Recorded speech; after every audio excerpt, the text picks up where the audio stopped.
natin. Ang history kasi niyan, yung yung airsoft, ginawa siya for military training. Para yung mga sundalo, uniformed personnel, meron silang weapon which is non-lethal na pwede nilang gamitin sa kanilang pag-practice. And sabi ko nga sa'yo kanina, yung mga airsoft gameplays, simulation yan ng mga ginagawa, exercises ng mga sundalo. And yung laro natin dito, yung CQB, Close Quarters Battle, ginagamit nila yan to prepare para sa mga situations like building entry, clearing operations. Kaya usually yung yung larong Close Quarters Battle, ginagawa siya indoors. And alam din niyo yan. Usually sana yan sa mga warehouses o kaya yung mga sirang building. Pero dito sa game site natin yan, pwede rin yan yung outdoor arena. Kailangan lang is tight yung environment. Mamaya pag napasok mo yung loob, makikita mo ang dami diyang sharp curves, blind spot. Kaya lagi sinasabi ko, bulagaan yung laro dito. Siguro bago mag-start, Ikutin mo muna para makita natin. Para makita mo ano ka. Nung first time ko, nagulat din ako. Diba? Kasi may areas na talaga. Kasi ganyan. Oo, magkakatotokan tayo. Pero unahin ko naman na sir. Pag yung isa sa maganda ngayon dito sa game site, nako-control na pag tutok ka na, hindi na magpuputukan para hindi rin masyado makasakit. Tama yun. Sa CQB, usually yung encounter dyan, it occurs at a distance of, sabihin natin mga 10 meters, and madalas mas malapit pa. Kasi kung minsan, pag yung mabilis ka talagang kumilos sa loob, yung katulad ni John Wick, malilikodan ka. Pag hindi ka maalis dun sa spot mo, nakatago ka lang, chances are maikutan ka ng kalaban mo. May regular player dito, si June. Tawag namin, June Wick. So, halimbawa dito ka start, siguro mga after 10 seconds nandito na siya. So, pag hindi ka gagalaw dito, nandiyan na yung sasabi. Pero masarap siya kalaro. Sisisitan ka lang niya eh. Wait.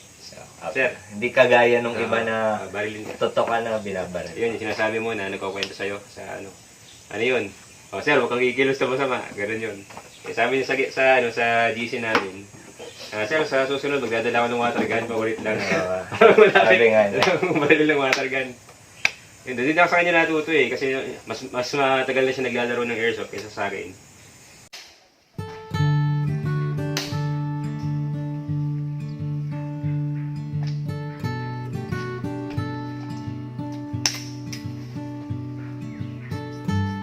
Knife kill.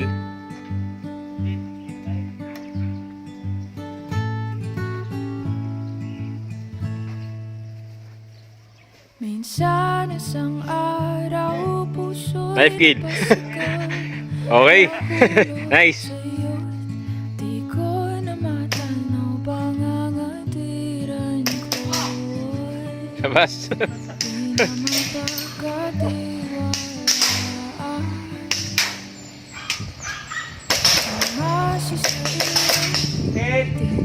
Okay. Nice game. Okay. 4, 3, 2, 1. Mask down.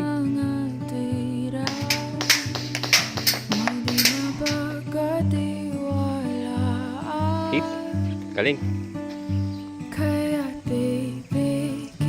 One down.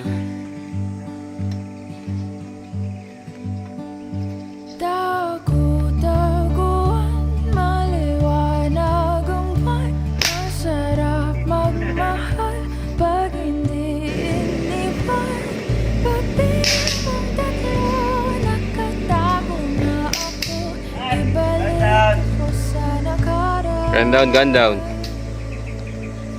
Langit ang natanaw, pangarap ay ikaw.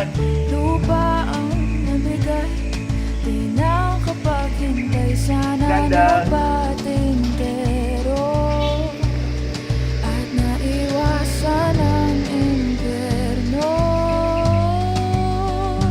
Kaya baby, kita lang. Sige. At baka sakali lang gago ang maliwanag ang masarap magmahal. Ganda. Ano kasi dapat madaling maneuver yung baril eh. Yan yung nag-ride all ako dyan.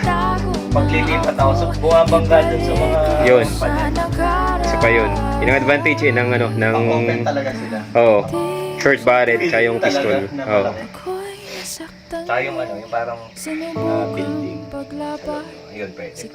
Dito Mm. sobrang tight. Yung mga abandoned, ano, napapanood ko sa YouTube, yung mga abandoned Sarap nga. building inaano nila. Eh, yung mga napapanood ko yung sa